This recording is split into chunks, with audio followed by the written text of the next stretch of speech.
Good morning, ladies and gentlemen, honorable judges, and whoever watched this video. Today I speak here to propose implementing a system that groups students by competency and intelligence. I stand firmly in favor of abolishing primary and middle schools years that group children based solely on age. I believe that such a reform will foster a more effective and inclusive learning environment, allowing every child to reach their full potential. But before I go jump into the argument, disclaimer in advance that this argument solely made for the debate only. I tried to make the argument less sensitive and I hope it doesn't offend anybody. I will start my argument in 3, 2, 1.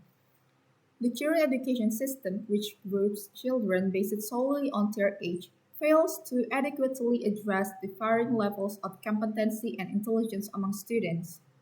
Some people feel that grouping children so the work is targeted to their individual needs makes perfect sense. John Blake, head of education at the think tank Policy Exchange says, if children need additional support to understand the key concept of learning, then grouping them together to provide such support is perfectly sensible. Additionally, from the study of the University of New South Wales professor Miraka Gross said that school children should be classified by intellectual ability in subject groupings rather than lumped together according to age. Also, in the interview below, Professor Gross said that grouping kids by chronological age is the product of an impractical view of human development. She also says that gifted kids often cyclically develop faster than that they and that they deserve their own special schools just as much as highly musical and athletic kids do. If age-based grouping is eliminated, we would have to individually evaluate each child's aptitude and intelligence to establish the proper academic level. Gamoran, in Wong and Watkins 2001, state the disadvantage of ability grouping by age is that if class grouping is carried out, the distance between students who have high abilities and students who have low abilities are wider. For example, when a teacher might instruct at a slower pace with add more repetitions and reinforcement with a group of low achieving students than he or she would with a group of high achievers. A class of high achievers may be given more opportunities for independent research and cooperative group discussions than a group of low achievers would given. High achievers may be asked to apply their skills to solving high-level thinking problems too. Furthermore, age-based grouping fails to recognize the diverse range of abilities and intelligence levels that exist within a single age group. Students develop at different rates, and it's unreasonable to expect them all to learn and progress in the same way. By grouping children according to their competency and intelligence rather than their age, we embrace and celebrate their individual difference. This approach allows for tailored instructions, ensuring that students are neither held back nor rushed ahead, but are provided with appropriate challenges that stimulate their minds. By organizing schools based on competency and intelligence, this house encourages healthy competitions and creates an atmosphere that motivates students to excel. When students are surrounded by peers or similar ability levels, there are more, they are more likely to challenge themselves and strive for excellence. This approach promotes a positive learning environment where students can set higher standards for themselves and actively engage in their educations.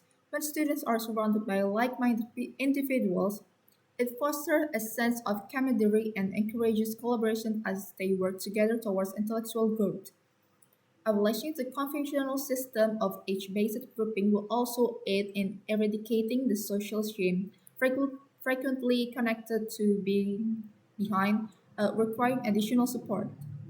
Sadly, age grouping can cause kids who require extra help or those who are just slow bloomers to be marginalized.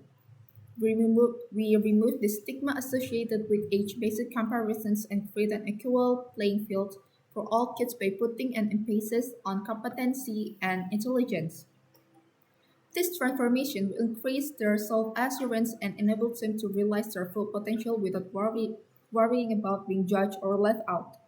Moreover, we understand that the removal of age-based grouping could be criticized as it will hamper social development and hinder the formation of friendship. However, this house argued that the competency-based system should not undervalue the value of interpersonal communication. They will actually improve their social skills even more successfully if an environment is created where pupils with similar talents can work together and learn from one another. It encourages students to form connections with people outside of their age group in order to widen their ideas and hone their interests, personal skills when interacting with people from all walks of life. To close this argument, this source firmly believed that the primary and middle school years based on age should be eliminated and replaced with a competency-based system. This method makes sure that every child has the chance to succeed academically and personally while acknowledging and accommodating the distinct abilities and cognitive level of each student. So let's work to make education really inclusive and sensitive to the many needs of our kids in the future. Thank you.